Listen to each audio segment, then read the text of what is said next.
Ashamarka fuune akkam jirtu daawwattoota keenya. Kun qophii alangeeti. Qophiin alangee guyyaa har'aa dhimma labsii magaalota naannoo Oromiyaa irratti kan mari'atu ta'a. Marii kanaa fi keessummaa tokko as istuudiyootti affeeradhee jira. Keessummaan kiyya obbo Galataa akkuma jedhamu abbaa alangaa naannoo fi wixinee seeraati. Mariisaa kan isin wajjin turu ammoo ana Haayiluu Miidhagsaati. Hanga xumura marii keenyatti nu faana turan affeerraa keenya.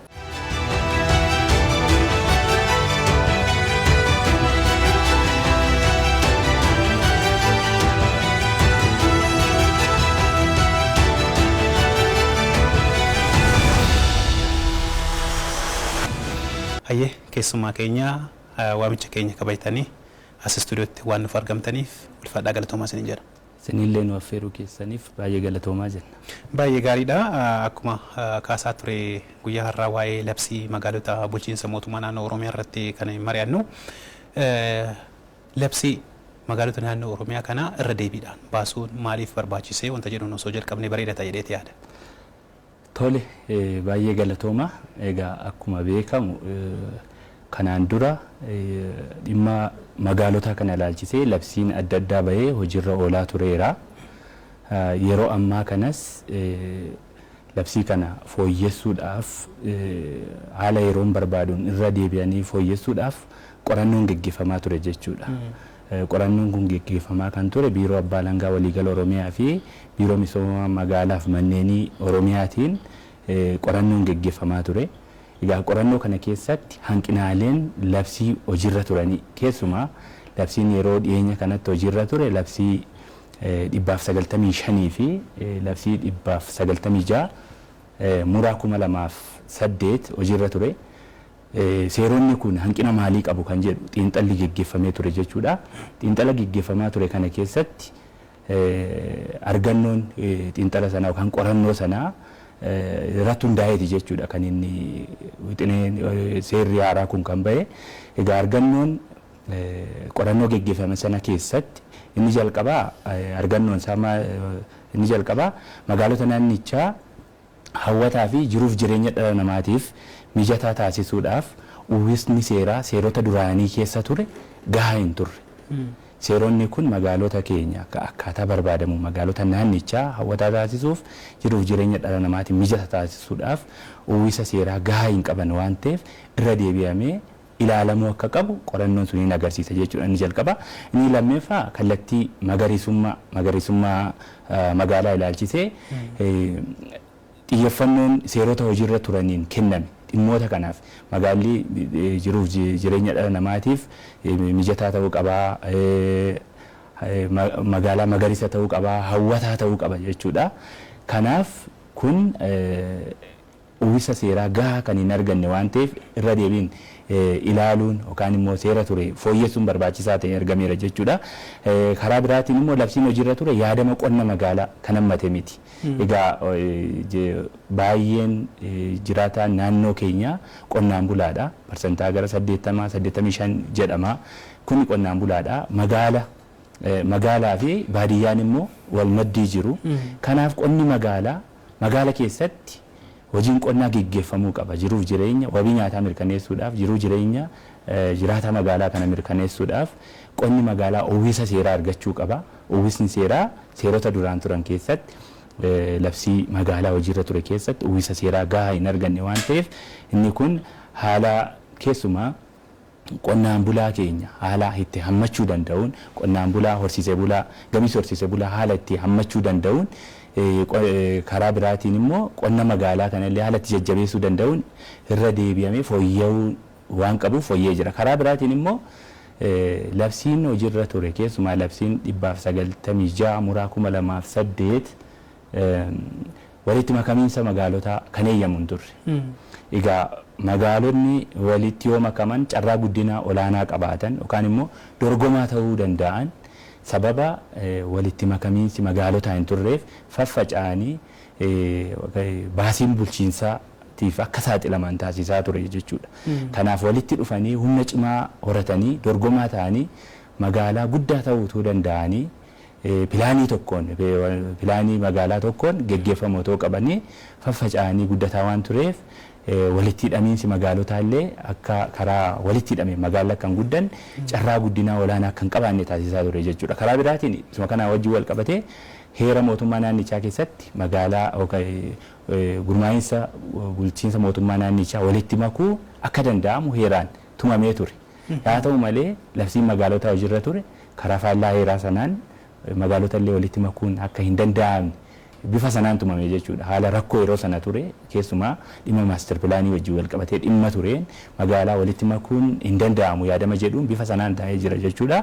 Inni kun karaa heera mootummaatiin illee karaa walitti bu'uun tumamee ture jechuudha. Isa kana sirreessuu waan barbaachisuuf egaa labsii 196 fi 195 muraa 2008 kana fooyyessuun barbaachiseera. Karaa biraatiin magaalicha naannichaa akkaataa barbaadamuun ofii giddugala dinagdee giddugala misoomaa ta'uudhaan baadiyyaa naannoo magaalaa jiran immoo yookaan immoo baadiyyaa naannoo magaalaa sana fudhatee guddachuu akka danda'u ofii giddugala misoomaa giddugala dinagdee giddugala hawaasummaa ta'uudhaan giddugala karaa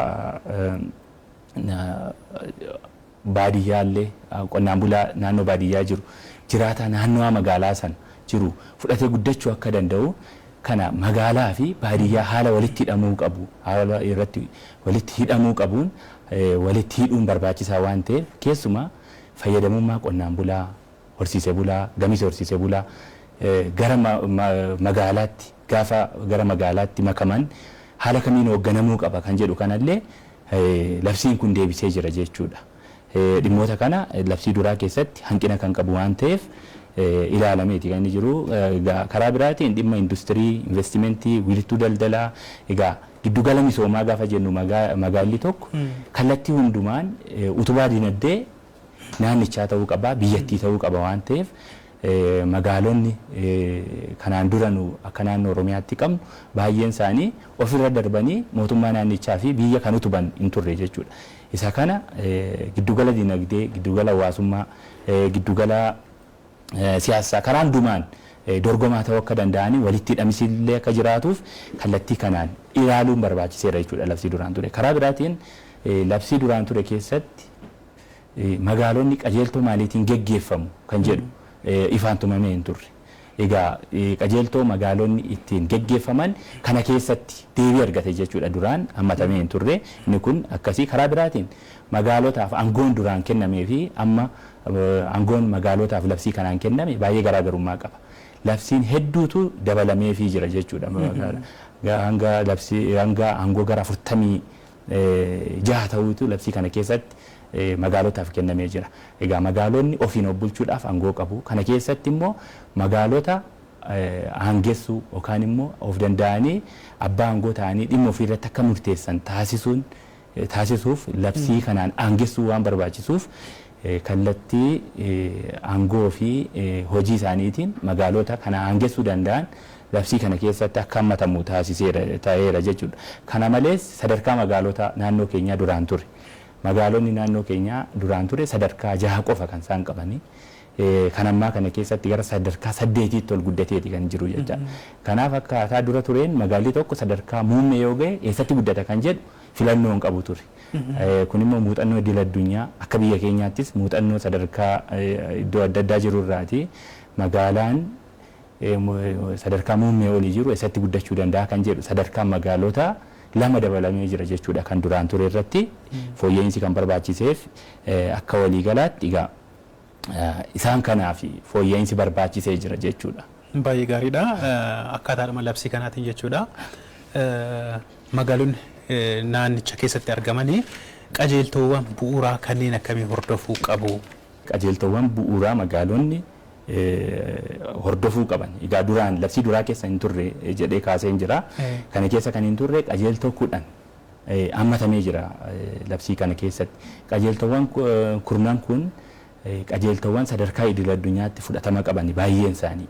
Keessumaa baankiin addunyaa kan ittiin magaalota sadarkeessu. Magaalota madaaluu fi deeggarsa barbaachisu illee taasisuuf keessa kanneen murteessoo ta'an as keessatti hammatameeti kan inni jiru qajeeltowwan kana keessatti. Karaa biraatiin imaammata magaalotaa sadarkaa biyyaalessaatti bahee jiru keessattis qajeeltowwan kun hammatamanii jiru. Egaa qajeeltowwan kun inni jalqabaa magaalli naannichaa kamiyyuu misooma enterpiraayizii maayikiroof xixiqqaa investimentii fi industirii magaalicha keessatti babal'isuun dinagdee magaalichaa guddisuu hojii dhabdummaan akka hir'atu taasisuu akka qabu qajeeltoo dirqisiisaa ta'e labsii kana keessatti hamatamee jira. Qajeeltoon jalqaba kallattii maayikiroo enterpiraayizii xixiqqaa investimentii fi industirii magaalichaa babal'isu carraa hojii uumuu hojii dhabdummaa hir'isuutiin dirqisiisaa ta'e kan magaalonni qajeeltoo magaalonni ittiin geggeeffaman ta'ee taa'ee jira. Karaa biraa pilaaniin hoogganamuudha. Pilaaniin magaalichaa misooma waloo magaalaaf baadiyyaa kan walitti hidhu ta'uu qaba.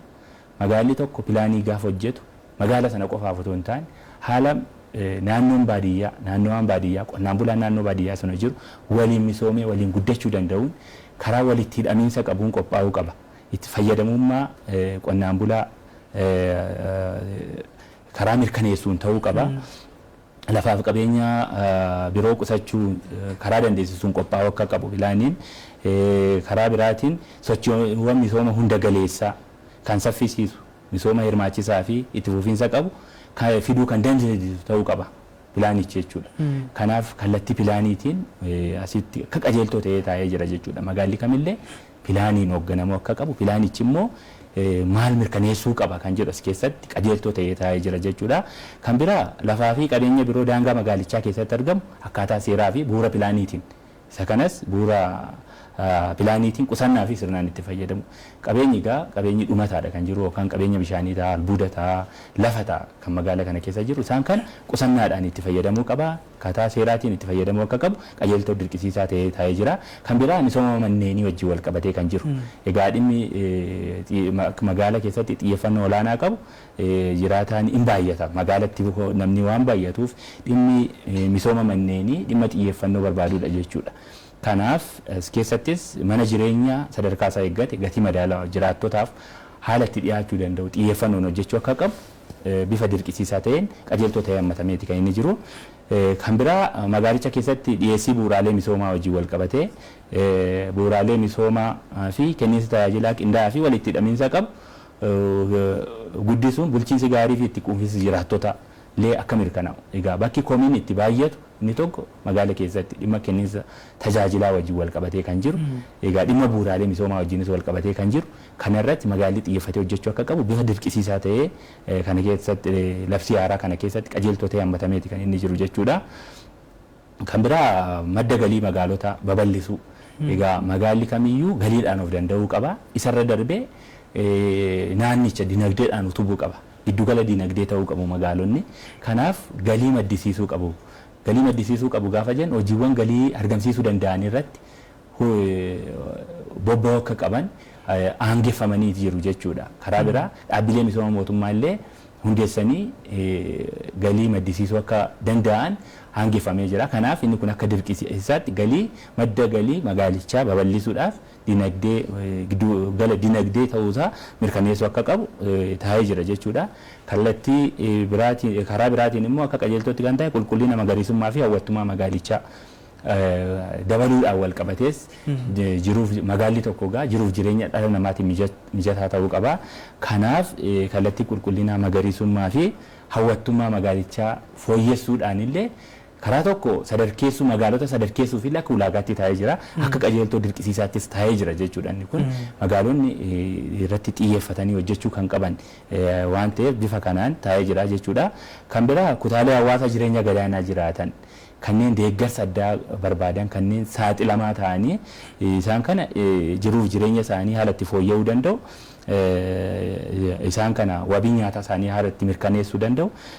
Hiyyummaa keessaallee haala itti bahuu danda'an isa kana xiyyeeffannoon hojjechuu akka qabu magaalli kamiyyuu isa kana irratti xiyyeeffatee qajeeltoo godhatee ittiin gaggeeffamuu akka qabu taa'ee jira.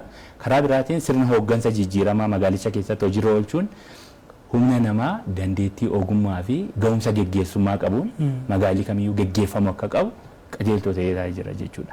Egaa magaalli tokko geggeeffamuu kan qabu sadarkaa ogeessaatti ogeessa dandeettii qabuun ta'uu qaba.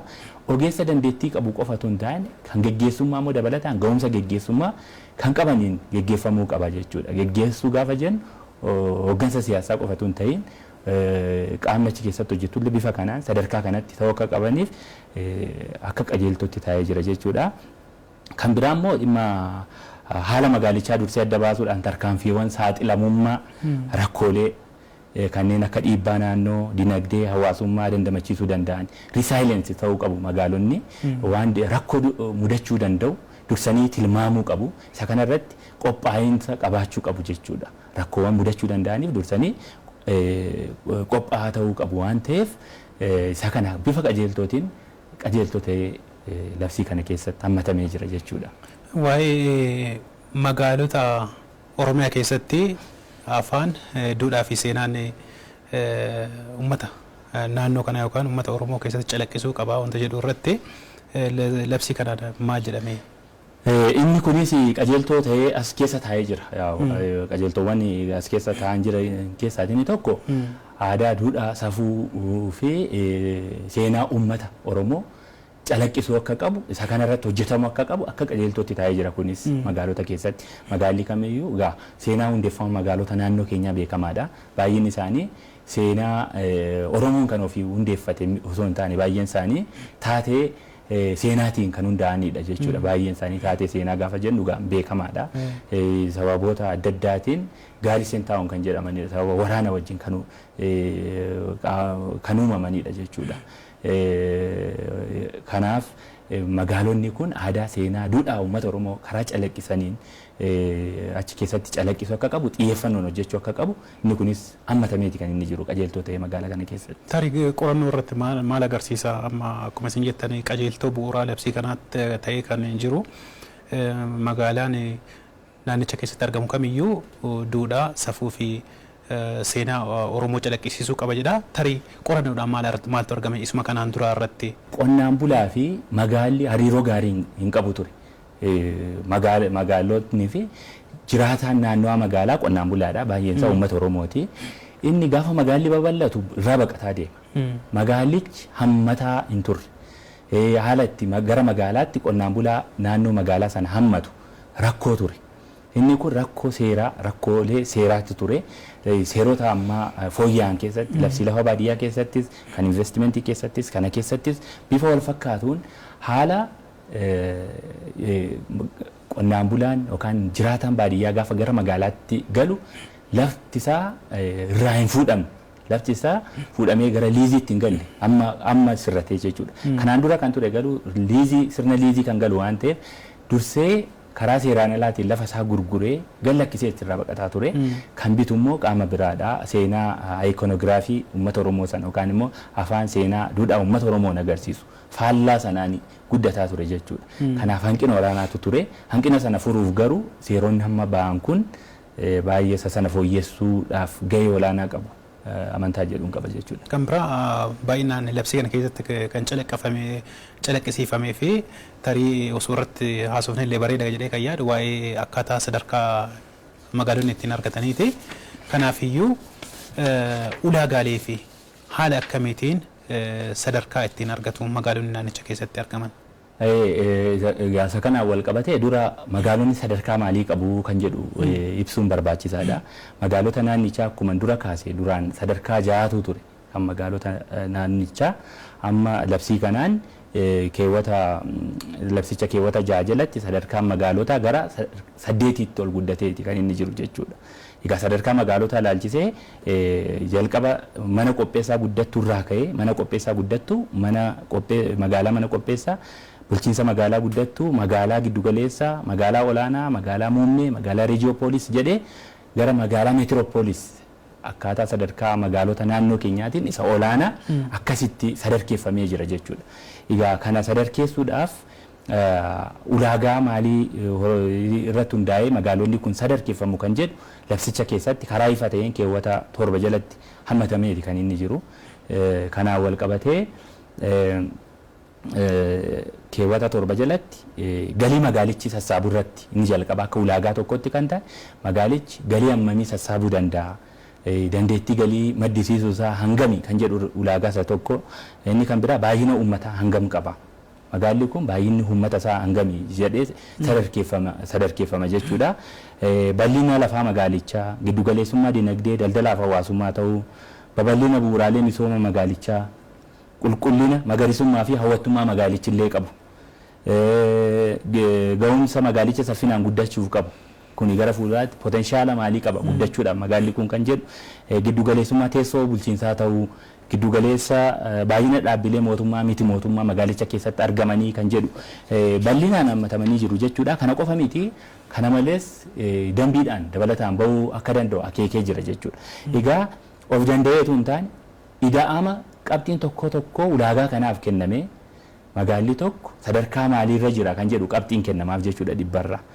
Gaafa kana sadarkaa maaliirra jira magaalli tokko sadarkaa maaliirra jira ulaagaa kanaan gaafa jedhu isa kanarratti hundaa'ee sadarkaan magaalaa tokkorraa gara biraatti ol guddata jechuudha. Sadarkaa mana qopheessaa guddattuurraa gara mana qopheessaatti mana qopheessaarraa gara magaalaa guddattuutti akkasittiin guddataa deema jechuudha dhawwaataan. Haala kanaani kan inni guddachuu danda'u jechuudha. Ulaagichi seeraan tumamee jira. Amma fakkeenyaaf sadarkaan magaalotaaf kenname tokko naaf hin malu jedhee magaalaan tokko yoo osoo komii itti dhiyeesse komiin kun haala akkamiitiin furamame? Egaa adeemsi magaalonni kun ittiin sadarkeeffamanii karaa biiroo misooma magaalaa manneenii baay'een isaanii karaa waajjira misooma magaalaa manneeniitiin warri sadarkeeffaman jiru warri sadarkaa mana qopheessaa guddattuu kan jedhu sanaa oli kan jiran garuu mana maree bulchiinsa mootummaa naannichaatiin ulaagaa kanarratti hundaa'ee madaala jechuudha. Ulaagaa taa'ee kanarratti hundaa'ee magaalli kun ulaagaa kana ida'ama kana keessaati sadarkaa kanatu isaa mala kan jedhu hanga ta'e gara ulaagaa objektiif ta'etti dhiyaatee jira. Sabjektiviitii irraa yookaan immoo gara akka feetee irraati ulaagaa irratti hundaa'anii haala itti murteessuu danda'a. Ulaagaan kun taa'ee jira jechuudha. Egaa kanarratti komiin yeroo baay'ee mana maree bulchiinsaati kan murteessu ulaagaan kun qorannoo irratti hundaa'eeti kan inni dhiyaatu jechuudha. Qorannoo irratti hundaa'eeti in turullee jechuudha. Sadarkaa tokkorra turu. Har'uma lafaa kaa'amee kennamaaf miti sadarkaan kun. Magaalli tokko sadarkaa tokkorra tura. Achirraatii ka'ee of fooyyeffatee akkaataa ulaagaa sadarkaan itti aanu barbaadu erga guutee booda sadarkaa sanatti ol guddata jechuudha. Ulaagaa kana guuteeti kan inni guddatu. Kanaaf ulaagaa kanarratti kan hundaa'u waan ta'eef yoo kan wannu kana hin guunne yoo ta'e iyyata dhiyeeffachuu hin danda'a misooma magaalaa manneen irratti qorannoodhaan irra deebi'amee qoratamee akkaataa ulaagaa sanaatiin kan guutu yoo ta'e irra deebiidhaan wannu ta'uu hin danda'a jechuudha. Inni kun kan dhorku hin jiru. Karaa biiroo misooma magaalaa manneeniiti kan inni dhiyaatee mana maree bulchiinsa mootummaa naannichaatiin mirkanaa'u waan ta'eef jechuudha. Tarii itti waamamni magaalota qajeeltowwan bu'uuraa isin dura kaasaa jirtan wajjin tarii wal dhahuu danda'a. Fakkeenyaaf amma magaalaan mana qopheessaatiin buluu fi magaalaan isaa mana qopheessaa guddattuu jettanii isa jettan suni mana marii magaalichaa fi aanaadhaaf itti waamamni isaa. Inni kun ammoo godinaa fi mana maree magaalichaati. Isaan sadarkaa isaanii ol qaban ammoo mana maree magaalichaa fi mana maree bulchiinsa mootummaa naannoo Oromiyaatii fi itti waamamni isaanii. Tarii inni kun akka isin dura haasa'aa turtan baadiyyaa naannoo isaanii jiran qabatanii guddachuudhaaf waliin dhiitu jechuu barbaadeeti. Egaa dhimma itti waamamaa kanaa wajjin wal qabatee iftoomina kan gaafatutu jira. Itti waamama gaafa jennu itti waamamni fakkeenyaaf aanaan tokko godinaaf itti waamama.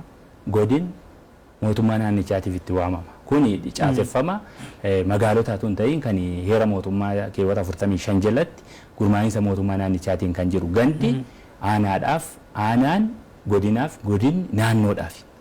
Egaa paralaalii kanuma bifa wal fakkaatu magaalota keessatti sadarkaa magaalotaa irratti hundaa'ee jechuudha. Sadarkaa magaalotaa irratti hundaa'ee magaalonni mana qopheessaa fi mana qopheessaa guddattuu kan jedhaman aanaadhaaf kan isaan itti waamaman. Magaalonni kun sadarkaa aanaadhaa gadi jiru jechuudha. Aanaadhaa gadi kan jiran waan ta'eef dhimma isaanii kan hordofu kan deeggaru to'annoo hordofii kan taasisu aanaadha jechuudha. Isaan kanaan wal qabate. Karaa biraatiin magaalaan guddattuu fi magaalaa mana qopheessa magaalaan giddugaleessaa kan jedhamu sadarkaa aanaatti jiru isaan kun iyyuu ofii isaaniiti. Sadarkaa aanaatti jiru gaafa jennu mana maree mataa isaanii akkuma aanaan qabu isaanis mana maree qabu ofiin of bulchuu hanga sadarkaa aanaatti jiru jechuudha gurmaa'insa magaalotaa keessatti. Kanaaf isaan kun eenyuuf itti waamamu? Godinaaf itti waamamu. Akkuma aanaan godinaaf itti waamamu isaan kunis godinaaf itti waamamu jechuudha. Karaa wal fakkaatuun magaalaa olaanaa, muummee, riijiyoopolisii fi meetiroopolis kanneen jedhaman kun akkuma godinaa naannoodhaaf kan itti waamaman isaan kun immoo mootummaa naannichaatiif itti waamamu. Kanaaf sadarkaa isaanii irratti hundaa'eeti jechuudha. Itti waamamni kun dhimma ofiin of bulchuu, dhimma biraa wajjin kan wal qabatu otoo hin taane. Gaaffiin kiyyayyuu isuma kanaaf amma fakkeenyaaf kallattiidhumaan mootummaa naannichaatiif yookaan immoo mana maree bulchiinsa mootummaa naannichaatiif itti waamamu taanaani tarii baadiyyaa naannoo isaanii jiran san wajjin walitti hidhata cimaa uumanii walii wajjin guddachuudhaaf tarii karri cufamuu danda'a wanta jedhu gaaffii sammuu kee keessatti waan of uumeef. Inni baay'ee rakkoo kan uumu miti. Itti waamamu gaafa jennu hariiroo qaama mootummaa naannichaati hundi isaanii kun. Qaama mootummaa naannichaati. Bulchiinsa haala toluufi malee gurmaa'insi magaalota sadarkeessuun kun bifa kanaan taa'uun isaanii magaalonni kun qaama naannoo adda addaa miti. Mootummaa naannichaa jala kan isaan jiranii. Uummata tokkotu jiraata, uummata wal fakkaatutu jiraata. Magaalichi kun immoo achumatti kan taa'u miti. Ganduma baadiyyaa kanatti yookaan immoo ganda naannoo jirutti kan inni guddatus jechuudha. Kanaaf dirqisiisaa ta'ellee taa'ee kan inni jiru, qajeeltoo sana keessas bifa dirqisiisaa ta'ee taa'ee kan inni jiru, haala kanaa walitti hidhamuu akka qabutti jechuudha taa'ee kan inni jiru.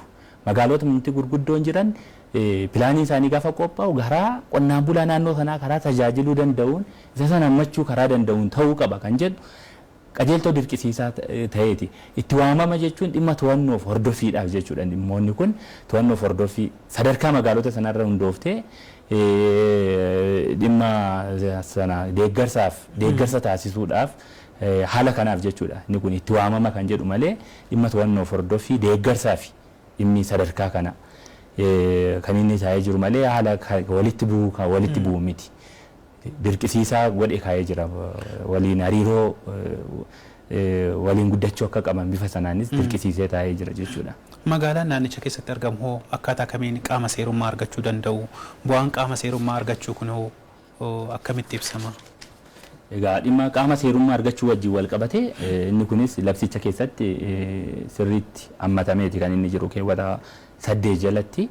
Egaa akkaataa imaammata magaalota biyya keenyaatiin baay'ina uummataa jiraata baay'ina uummataa 2,000 fi sanaa olii kan qabu qaama seerummaa magaalummaa argachuu akka danda'u imaammata sana keessatti hammatameeti kan inni jiru jechuudha.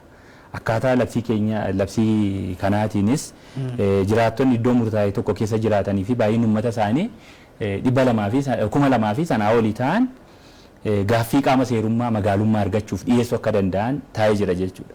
Egaa kana gaafa dhiyeessan dhimmoota agarsiisuu qabantu jira.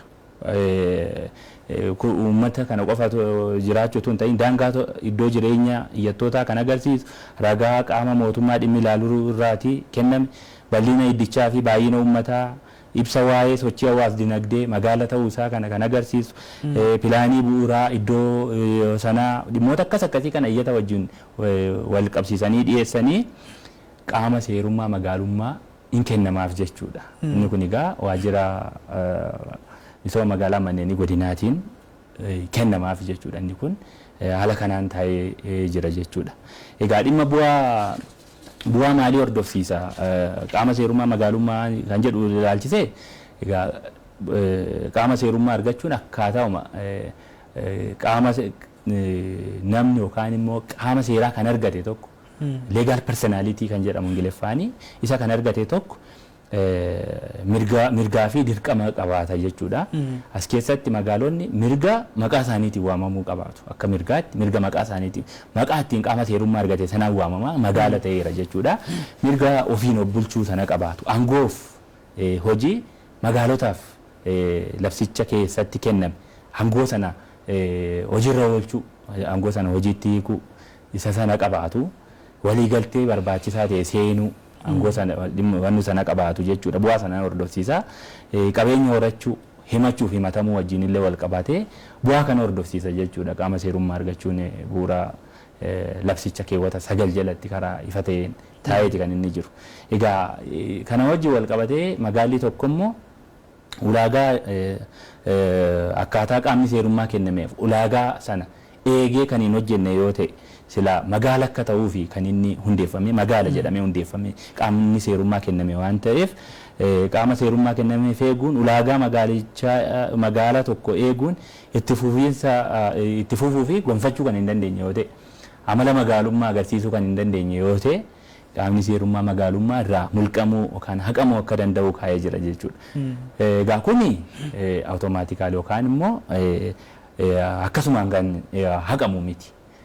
Dirqamni taa'ee jira. Biiroo misooma magaalaa manneenii fi caasaa sadarkaan jiraniif deeggarsaaf hordofii barbaachisaa ta'e taasisuuf akka qaban bifa dirqisiisaa ta'een as keessatti hammatameeti kan inni taa'ee jiru. Erga deeggarsa kana taasifamee booda akkaataa deeggarsaaf hordofii taasifame kanaan fooyya'insa kan hin agarsiifne yoo ta'e ulaagaa magaala tokkorraa eegamu guutuu kan hin dandeenye yoo ta'e itti fufinsaan guddachuu kan hin dandeenye yoo ta'e qofa qaamni seerummaa kun irraa mulqamuu danda'a jechuudha. Durallee kaasaa turtan waa'ee walitti makamiinsa magaalotaa. Kanaafiyyuu akkaataa labsii magaalota naannoo Oromiyaa kanaatiin haala akkamiitiin walitti makamuu danda'u magaalonni naannicha keessatti argaman? Egaa akkuma dura kaasee magaalonni naannichaa rakkoo guddaa kan ture magaalonni naannichaa walitti makamanii waliin guddachuu dhabuun rakkoo ture. Egaa labsiin kun kan deebise tokko walitti makamiinsa magaalotaati. Magaalonni naannichaa waliin misoomuu fi kaayyoo waloo qabaachuu danda'an. Kaayyoo waloo qabaatanii immoo waliin dorgomaa ta'uu danda'an haala isaan itti walitti makamuu danda'an labsicha keewwata 11 jalatti taa'ee jira jechuudha. Inni jalqabaa tajaajila mootummaa fi hojiiwwan bulchiinsaa bifa qindaa'een ga'umsaan akka hoogganamu fi bu'a qabeessa akka ta'u bu'a qabeessummaan isaanii akka mirkanaa'u taasisuudhaaf jechuudha. Egaa dhimma tajaajilaa wajjin wal qabata. Tajaajila qindaa'aa alatti kennuu danda'u. Kenniinsa tajaajila mootummaa fi hojiiwwan bulchiinsaa kana bifa qindaa'aa ta'een keessumaa magaalaa bifa faffaca'een hoogganamuu fi walitti dhufee immoo humna horatee giddugala tokkoon hoogganamee pilaanii waloo qabaatee karaa waliin guddachuu danda'uun bifa sanaan yoo kan hoogganamu ta'e tajaajila mootummaan kennullee caalmaatti kan harca'e sana walitti fidanii qabeenya walitti fidanii karaa bu'a qabeessa ta'een tajaajila kennuun karaa itti danda'amuun kan dandeessisu yoo ta'e walitti makuun akka danda'amu taa'ee jira jechuudha.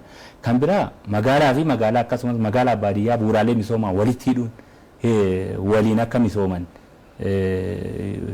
fi akka misooman taasisu kan barbaachisu yoo ta'e jechuudha karaa biraatiin. Egaa akkuma nu arginu magaalli tokko of danda'ee guddataa jira. Inni kaan inni bira jirus walii of danda'ee wanti ta'aa jira. Gandoonni baadiyyaa naannoo sana jiru jechuudha. Kanaaf magaalonni kuni ofuma isaaniitiin wal tuquun isaanii walitti dhufanii walitti makamuun isaanii hin oolu. Qaama adda addaatiin bulaa jiru garuu haa ta'u malee pilaaniin isaanii kan walitti qindaa'e miti. Uummata naannoo qonnaan bulaa naannoo sana jiru jiraattota naannoo magaalaa jiru sana bifa qindaa'een magaalaa sanatti hammatanii tajaajila qindaa'aa haala isaan itti argachuu danda'anii bu'uuraalee misoomaa uummanni naannoo magaalaa sun jirullee fakkeenyaaf magaalaa tokkoof magaalaa gidduu ganda qonnaan bulaatti jira yoo ta'e yoo walitti kan hidhamu ta'e yoo magaalli sun kan walitti makamu ta'e isaan sunillee tajaajila magaalatti argatu jechuudha. Bifa sanaan taasisuun kan danda'u yoo ta'e taa'ee jira. Haa ta'u malee walitti makuu kanaaf qorannoon dirqama jiraachuu akka qabu bifa dirqisiisaa ta'e taa'ee jira jechuudha.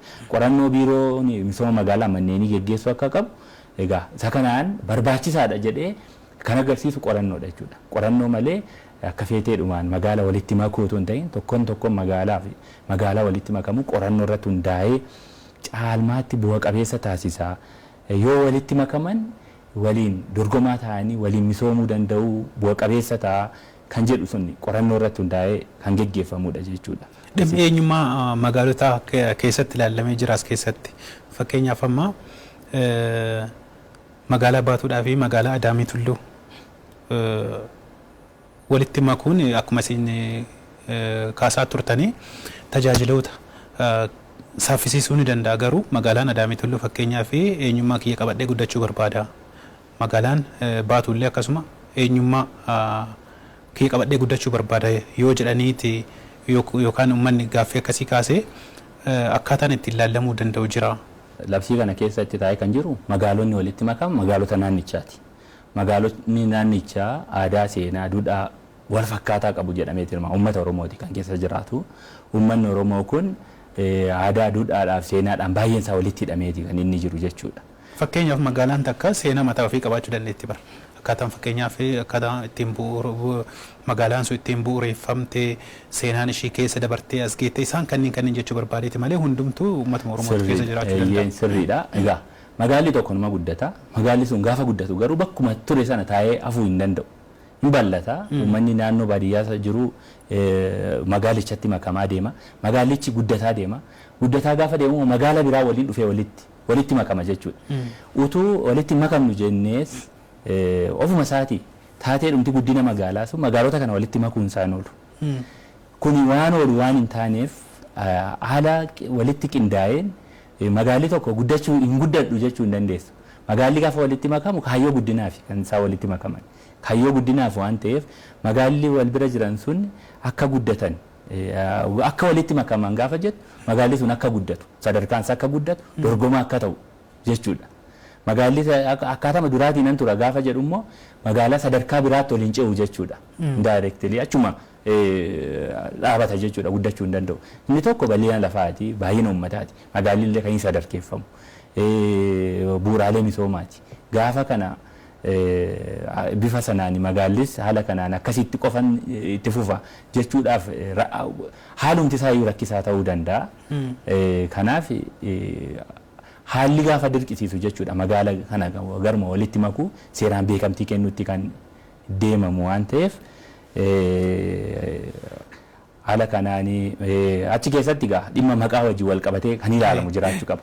Dhimma moggaafama maqaa isaanii wajjin wal qabatee qorannoo irratti hundaa'uu qaba. Maqeeffamni isaa wajjin wal qabatee dhimma magaalli gaafa walitti makamu maqaa maalii yoo fudhate uummata sana bakka bu'uu danda'a kan jedhu. Labsicha keessatti moggaafamni maqaa magaalichaa haaraa hundaa'u xiinxala ragaa gahaa fi irratti hundaa'ee seenaa aadaa fi duudhaa uummata Oromoo naannoo sana jiraatu giddu galeessa godhachuu akka qabu taa'ee jira. Gaasa kana qorannoodhaan deebi'uu qaban kun dhimma moggaafama maqaa achi keessatti magaalli sun walitti makamee aayidentiitiin achi keessatti kan badu jiraachuu hin qabu. Calaqqisuu qaba. Magaalli immoo gaafa walitti makamu yookaan inni tokko kutaa magaalaa ta'e inni kaan bifa kutaa magaalaa maaloo akkasitti adda qoodama jechuudha. Isa kana keessattis calaqqisuu danda'a. Isa kana keessattis calaqqisuu danda'a. Fedhiin magaalaa walitti makamee sun bifa sanaan ta'uu danda'a waan ta'eef achi keessatti qorannoo irratti hundaa'u akka qabu taa'ee jira jechuudha. Akka feeteedhaanis miti mana maree bulchiinsa mootummaa naannichaatiin kan mirkanaa'us waan ta'eef dhimmoonni kun ammam seenaa aadaa duudhaa uummata achii sana giddu galeessa godhata kan jedhus politikaalis ni ilaalama jedhamee tilmaamama jechuudha. Baay'ee gaariidha. Magaalonni inni naannichaa bulchiinsa mootummaa naannichaa wajjin hariiroo akkamii qabaatu wanta jedhullee osoo ilaallee. Egaa akkuma beekamu magaalonni naannichaa akkuma beekamu heera mootummaa keewwata 45 jalatti mootummaan naannoo Oromiyaa yookaan immoo bulchiinsi mootummaa naannoo Oromiyaa gurmaa'insa naannoo godinaa aanaa fi gandaa akka qabaatu tumee jira akka heeraan jechuudha.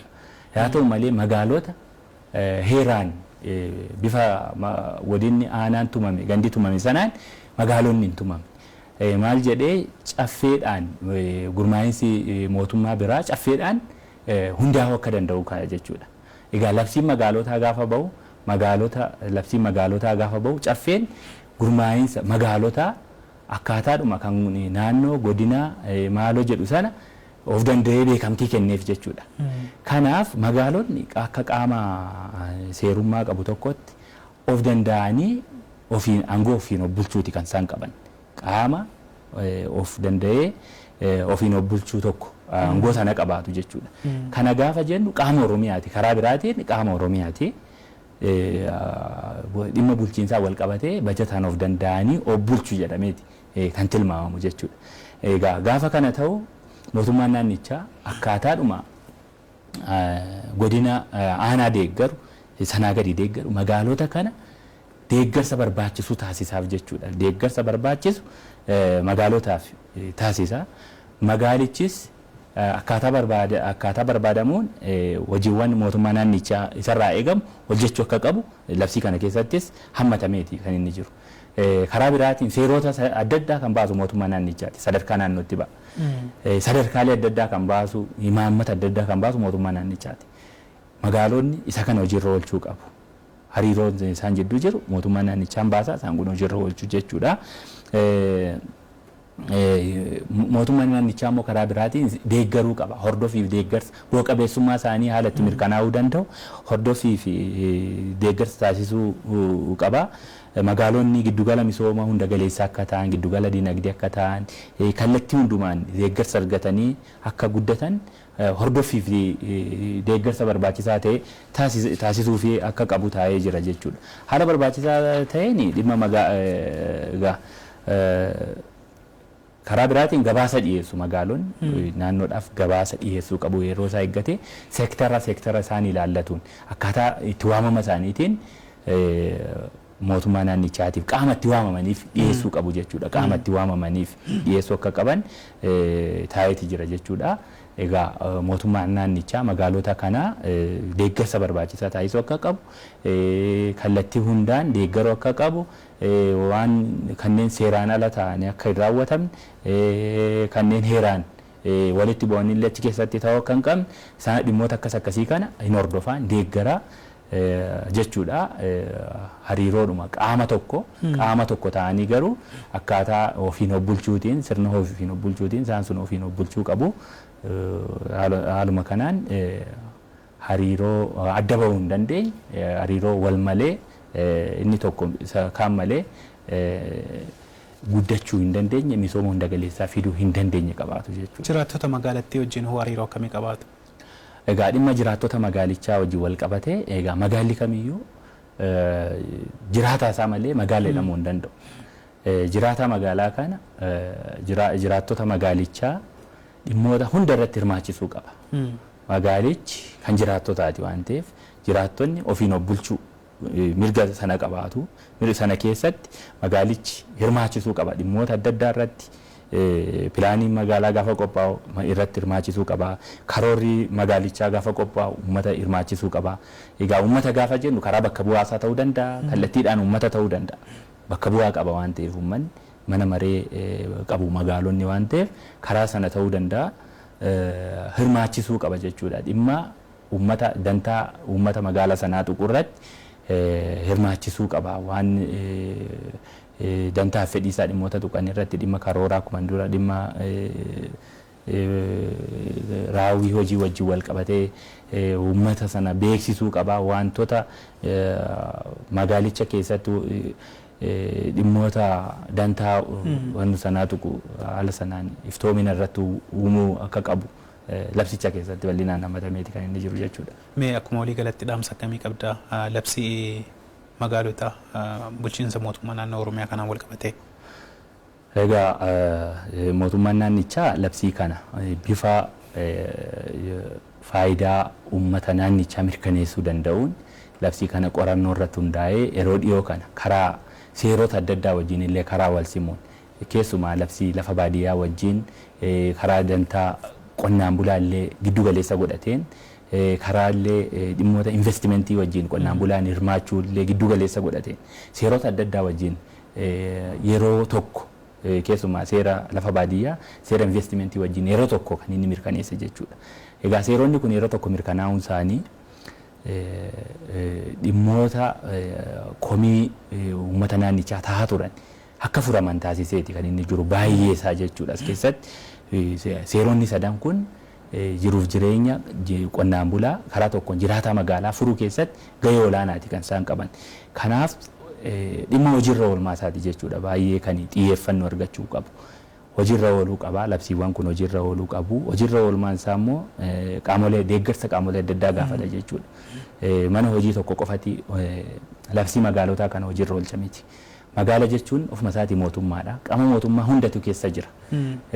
Qaamolee raawwachiisaa qabaata, mana murtii qabaata, qaama seeraa baasuu yookaan immoo mana maree qabaata jechuudha. Kanaaf hunduu gahee qaba.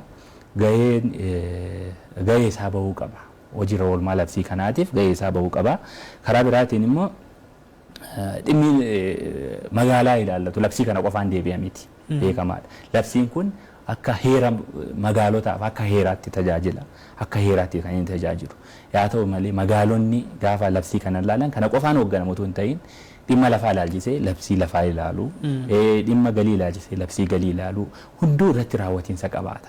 Inni kun akka dambii ittiin bulmaata yookaan seera ittiin bulmaata magaalichaatti kan tajaajilu malee of danda'ee seera of danda'ee dhaabbatu tun ta'in seera sakaaniin deeggaramu dhimmoota biraatiin deeggaramuudha jechuudha. Karaa keenya isa kana hojiirra oolchuu guutuu taasisuuf yeroo ammaas dambii hojjetaati kan nu jirru.